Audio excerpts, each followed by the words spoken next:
Welcome to Spotlight Net TV with yet another exciting episode of the Global Wired Women, the show that casts a spotlight on women challenging the status quo from all over the globe. With your host, Jennifer Nash, Global Visibility Strategist, Publicist, CEO, and founder of Arc and Brook PR. Jen's passion is to transform entrepreneurial women into visible experts with authority through authentic storytelling. Jen's mission is to feature trailblazing, underrepresented, and often marginalized female entrepreneurs, providing them with a platform to be seen, heard, lovable, and unforgettable. Here's your host, Jennifer Nash. Hello, everyone. Welcome to another exciting episode of the Global Wired Women, where I host unforgettable women entrepreneurs from all over the globe. I am super excited today to have an amazing guest on the show with me today. I have Neus Flores. Neus, welcome to the show. Hello, everybody. Hi, how are you? Hi, I'm so super excited to have you on the show. I've been wanting to have you on my show forever. Me too. Yes, so I would like for you to go ahead and introduce yourself to our audience. Who is Neus Flores and where are you dialing in from today? Okay, well, welcome to my place in Barcelona. This is, the Mediterranean capital city of culture, and this is what I do. I devote my time to culture and cultural projects. In terms of my background, I have a degree in English philology and a post-degree in journalism. Also a master's in event organization and protocol. So what do? I do many things. I mentor cultural businesses and artists and help them I give them a voice in the media. What else? I'm also a filmmaker myself, and I support all kinds of culture, not only music and art, but also theater, food, design, anything you can mention in terms of culture and cultural business and artists. Oh my gosh, you have such big shoes for all of us to fill, but I love it because you are definitely a woman after my own heart. I love the fact that you do culture. I love the fact that you've got a degree in a postgraduate degree in journalism, which I love. And then you've got a master's in what? Because I couldn't keep up. So what's your master's in? Events organization and events protocol. Organization. Oh my gosh, this is just so amazing. Like you've got so many different dimensions. And so let's start by me asking, what aspect of any one of your credentials or your qualifications correlated to exactly what you're doing right now and what you do on a daily basis? What would that day in Neus's day look like? What does a day in your life look like? Oh my God, if you're asking for my agenda, it depends on the day, but usually I wake up already with minimum 10 things to do in my everyday life, people to help and projects to do. So now, because I'm distributing my first short film, and I'm doing all these screenings, I am very busy with the distributors internationally, but basically here in Barcelona, we're doing 2 screenings, one this week and another one next week, here, Barcelona and Hospitalet. And of course, I'm very focused on this, but also helping some musicians, for example, to put them on the radio show that I do every month. And helping also the artists, the brand new artists who want to have a brand and who want to have a voice. So I mentor them, and I'm giving like an hour mentorship or 2 hours a week, depending on what they need. So If you're asking like a schedule, it's very busy, and sometimes some of the things shift depending on the needs, or because not everything you do is something that you decide. It's on some other people's hands too. So yeah, sometimes things shift, but I love it so much. I don't really mind to do many hours a day.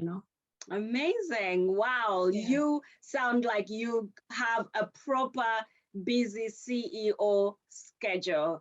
Speaking of CEO schedule, because I know that you're now full-time in your business as an entrepreneur. I know Correct. that we recently connected because you left your 9-to-5 job, which is a story that I love to hear, because I always love to speak to women who are challenging the status quo, women that are not settling for less. They're saying, like, you know what? If I can be more, then why not? Why not me? Yeah. So could you kindly share with our audience what that story from your narrative, from your perspective sounds like? How did you get here from being in a 9-to-5 corporate job to being self-employed? And what is your business code, by the way? Yeah, well, 9-to-5 jobs are perfect. I mean, if you want to have like a steady life and, be on the safe side of life, then 9-to-5 is perfect. But it's not something that, it's not something that I am wanting to do for the rest of my life. So I've developed over the years. I was doing corporate job, and I was very, very focused on making somebody else rich. And so the day came when I thought, well, maybe this is not giving my 100% potential, I could be doing something that I like more. I could be doing something that it's more rewarding for me at the same time. And I could be doing something that if I have to spend 10 hours a day, I don't complain about, Yeah, so, I know the feeling. Exactly. So then, well, it's a bit like a divorce. It's not something that you take into consideration one day and you do it the day after. You take some time thinking about it, and also organizing your life, because it's not easy to just be told what to do and then all of a sudden being the decision maker, of your own life. So it's a different step, a different approach, but it's doable, and it's very enjoying. I'm enjoying myself, it's very joyful. Yeah. And I think if people see you like in your full potential, and you're giving out the best energy of yourself, that's also reflecting on others, and they see what you can do because you are passionate about it, and that is more rewarding, not only economically but also emotionally. Yeah, I really love that, because I literally agree with you, because last year we were supposed to have this conversation, me and you, and you got very ill. You got really, really ill, that you ended up in hospital. You were in hospital for months and whatever. And the last time I saw you, it was like, oh my gosh, the stress that was on your body and in your face. And fast forward about 12 months later, almost like maybe 10 months later, I saw you again this year, and I looked at you, I was like, oh my gosh, I didn't realize how beautiful you were, because there's so much light. You are like, so you're radiant right now. The person that I first met in 2020 and the person I'm talking to right now, is a huge transformation. So I really agree with you, because it's not just financial transformation, but it can be emotional transformation. And some people, some experts do say that, your biology translates what your physical looks like. So definitely, Indeed, what's happening mentally can also be transformed, and it can come out with what the biological outlook looks like. So I really, really agree with that. And well done you for making that bold step to do things that you're passionate about and that you're enjoying and they're rewarding for you? Yes, I think it was something that needed to happen in order for me to move on with my life, in a totally different direction. Mm-hmm. It's not that I'm not using corporate knowledge in my new life, because of course I do. I need to schedule, I need to book, I need to, all that stuff. Yeah. But it's a total different dimension with different emotions as well. I do it for myself. I do it with love, basically, not with some shareholders pushing my back or anything. So yeah, I can say I'm feeling free, and so I'm feeling happier. Yeah, you do look happy. You look so thank you. radiant. You look so radiant, and I am so super happy for you. And I just feel like I wish that I was able to see you and just hug you, because what happened to you last year was like so terrible. And I just felt like I wish I could just give you those hugs. Like, oh well, we can do a virtual hug we'll like do this. A virtual hug. Yes, yes, yes. But starting from Monday, speaking of virtual hugs, starting from Monday here in England, where they're lifting the restrictions from getting virtual hugs. So I hope that means that very soon I'll be able to come and visit you in Barcelona, because I've never please been do. to Barcelona. Yes. Please do. Yes, Everybody come to Barcelona. We're waiting for you. Yeah, absolutely. So and we can go out at night now, Yes, we have a date. We definitely have a date. Exactly. Okay. So Neus, so I know that you're a mentor. You're very passionate about mentoring young people that are coming behind you, but you also mentioned in your introduction that you mentor artists that are upcoming new artists. You either mentor them once a week, or you mentor them twice, 2 hours a week, or whatever. Yes. Could you talk to our audience about that, what that mentorship looks like, and what is it that you actually do with the artist or anybody that you actually are your mentees? What do you do with them? Yeah, well, it depends, because each artist needs something different, but it goes from branding to booking gigs, to creating a group or a band if they need one, to as I said before, just to give them media exposure in my radio show or the podcast, or or just social media, or any cultural magazine online that I can put them, and make them fit in there.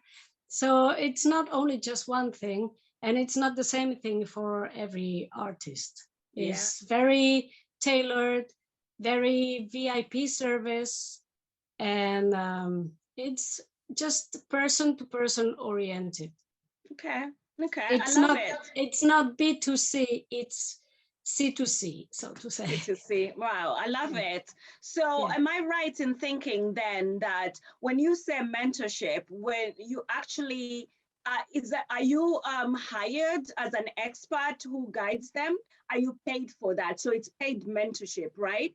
Correct. So this is an actual service. So you work as a consultant, or maybe even as a publicist a little bit as a PR person, because you said you do media placement. I think you kind of wear different hats. And that's why it's called mentorship, because you're becoming like a father to a son, you're following up, you're making them grow, and and go through different experiences, and with your knowledge you let them know what to do in different ways. Maybe not better, but yes, better for their purpose, So a mentor is more like a knowledgeable person that guides them. It's like a guide. Right. It's kind of like an apprenticeship. So like they are your apprentices, and you bring them under your wing, and you mentor them to your point, and then they grow and develop into that, from being a caterpillar to a butterfly. I like that. Exactly. Yeah, they become butterflies, and then when it's business to business relationship with small or medium cultural businesses, then it's the mentoring is more, it can be more on the financial side, on the internationalization of the business, different areas that they may struggle with. And with my background, I just let them know more or less where to go and how to do things. I love that. Is it cheeky if I could ask you for one artist's name that you've been mentoring, that you've been working on? Let's do some name dropping. Who is one artist that you've helped in the recent years that you're very particularly proud of their achievement that they've achieved, he or she? Yeah, well, I was doing bookings in the past for a very well-known UK group called Normanton Street. Okay. And for another Dutch group called Brut. I brought them to Spain and helped them with their media exposure. Also, recently, I've dealt with Tori Sparks. She's an American singer and she's based in Barcelona. So Tori was in my radio show very recently. Amazing. And she's a lovely woman. So yeah, it just depends because if I give you names of local artists, maybe you don't know them. But no, I mean, those three names are amazing. That's all I needed. I just wanted our viewers to kind of like be able to Google it and check out who is this person that Neus mentioned, because it's really inspiring. That because I always believe, I think you also would agree to this. As academics, we like to have some sort of like social proof, some sort of like evidence, like let's check out, what are the results of her mentorship. So I did that for our audience so they can benefit and be able to see, not because I don't trust you, but because I trust you and I want them to see the results that you've created out of this mentorship. So that's very, very kind of you to have shared those three names. It's really amazing and very generous as well. Thank you. Again, still on the subject of you being a mentor, right? And my show is all about, I invite you amazing women that have achieved so much in your lives. You're trailblazing, you're badass, you're fearless women that have done so much in your lives. And then you get to a point where you look back in your life and you know that you've done so well. So, and I bring you on the show because I want you to be able to share your experiences in form of what are those amazing, maybe give me 2 attributes and traits that you have in your superpower toolkit that you can share with our audience that are perhaps listening to you and thinking, wow, she's awesome. She's had an amazing career and I want to grow up to be like her. What would be those 2 tips that you would give our audience? Well, I can only say, follow your heart. If you are in a job that you don't like, just quit. As easy as that. I mean, life is so short. You shouldn't be doing things that you don't like. You shouldn't be staying with the wrong person at home. You shouldn't be, time is so precious that you really need to enjoy it and you need to be happy. And as you said before, last year was difficult times for me with the operation, also with the COVID and everything, was a bit lousy and dull and whatever. But it's inside of yourself to come out of that gray area and make the sun shine in your life. And it can only come from the inside. And if I can help you bring that out, this is my job in the end, Wow, I love that. Get out of that gray area and come out, and so that the sun comes out of you. Oh my gosh, that is so powerful. That is so amazing. Like we I all really have love that. A lot of light inside and we don't us. know how much power we have until we start making it. Grow and put it into action. And but it has to come from inside you, and you don't have to wait for anybody else to do it for you. But if you find somebody like me to help you in the process, then it's a faster process. You're in good hands, absolutely, yes. Because you're a mentor, you've been there, you've done it, you've already made your mistakes, so there's no need for somebody else to go through the same exact mistakes that you made, right? And you've created systems, you've created, a blueprint, and you can help them. I mean, you're not going to protect them from certain things happening in life, but at least you save them some time and maybe even money from having to go through each individual step and experience and make those mistakes and go, oh my gosh, what did I just do?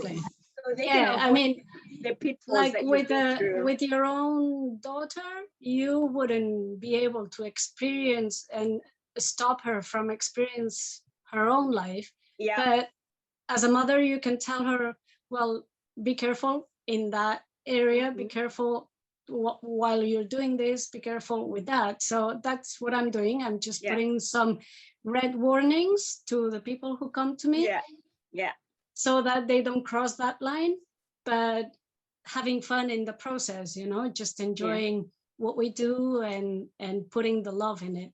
Yeah, I love that illustration, mother-daughter illustration, because it's really, really important. Like, don't go forth through the same pitfalls that I've fallen through. If I can help you, skip over that, skip over the heartaches. Of course, we can't protect them 100%, but we make their journeys a little bit easier from our own personal experience. I love that. That's very useful. Well. So if I were to ask you, so those are the traits, those are the attributes that you have. But if there was that one superpower that you've got, like the one tip that you can give our listeners to say, if like you were looking back, as if you were looking back at your, let's say, 18-year-old self, or however many years back, you're looking back and you're saying, wow, that mistake that I made, if I could go back, I wouldn't make that mistake again. What would that piece of advice sound like? Well, I would tell Neus at the age of 18, I would only say, believe in yourself. Okay. Because when you're young, sometimes you don't quite believe in yourself, because some people tell you you have to be taller, you have to be thinner, you have to be smarter, you have to be whatever. And it's not true. You are what you are. You are your own creation, and you can be whatever you want to be. It's just wanting and making it happen. And the future is unknown, but you only know it if you create it. So just make it happen. I love it. Just make it happen, right? Yes. Because, like people, like you said, to your point, people can project their own inadequacies. They can project their own expectations. Society constructs what is the norm for us to abide by. And you can be so caught up in trying to fit in every hole, and you're a square peg, you're trying to fit in a circle and stuff like that. If it doesn't fit, don't force it. Create your own pathway and be your own self. I really, really love that. So and if you believe in yourself, you can believe in anything else. But first, believe in yourself. I like that. I like that. Very useful insight, because I always tell people, don't expect other people to buy into your dream, because it's really, really hard to sell other people into your dream. So first, you are the salesperson to yourself. If you can sell you to yourself, then you can sell yourself to the outside world. Because if you're not convinced, nobody's gonna buy what you're selling, right? Because they'll be like, would you buy you? Like, if you don't even trust yourself, how can I trust you?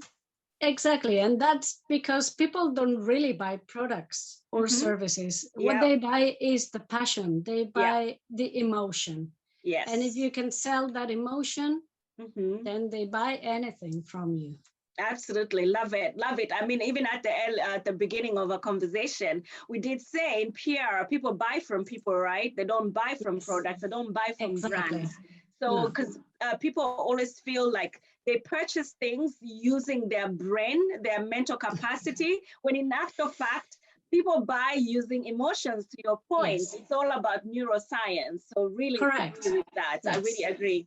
Yeah, thank you. Yeah, the neuromarketing is the last thing in marketing, and it's based on what we feel and think rather than what we need. Yeah, because people don't really know what they need, and you just create the need in them, and then they buy it. Yeah, and it triggers it, and they switch and they click. Exactly. I love that. Yes. I love that. So before I let you go, it's been so amazing talking to you today. I've really enjoyed our conversation, and I wish we could carry on, but we've just come to the end of our episode today. What would be, do you have any piece of advice, any takeaway that you want our audience to hold on to when they end this listening to our conversation today? Well, I would tell everybody to come here for the summer holidays. That's number one. Yay! Yeah. Number two, if you come to Barcelona, please get in touch with me. We will give you the links and everything, all the information. And if I can help you and you think you are in that bridge where you don't know exactly where to go, well, let me just guide you, and I'll give you my hand, and we go together. We walk along the road of life. I love that. I love that so much. Yes. So if they can contact you, is there a website or is there a social media handle that you want to share with our viewers? Yes, of course, you're right. We will put that in the captions below, but I want to make sure that you say it out loud so they can hear you say it as well. Is there a specific handle or website that they can reach you? Sure. The website is my name, Neus Flores, NEUSFLORES.com. It's amazing. Very easy to remember because it's my name. Yeah. And you can find there a sample of everything I do, and you can connect with me. There's a contact table that you can put your details in there, and you just submit it, and I'll contact you as soon as possible, because you see, I'm always in the run. But yes, I'll be very, very glad to talk to everyone and welcome you in Barcelona, in my place and in my life. Amazing, amazing. I love that. Thank you so much. It's been such an honor, such Jennifer. A joy having you on the show today, Neus. Thank you so much. And thank you as well, Jennifer. I really like talking to you. You know that it wasn't possible before, but now we made it happen. So yeah, it's good. Yeah, finally. Amazing. Well, you have a great day now. I know you're a busy lady, so I'm gonna let you go now. Thank you so much. Yes, thank you very much. Speak soon. There you have it, viewers. There you have it. You have it, viewers. Until next time, join us again in another interesting conversation on the Global Wired Women Show, talking to unforgettable women from all over the globe. My name is Jennifer Nash, and I've been your host today. Thank you, and bye.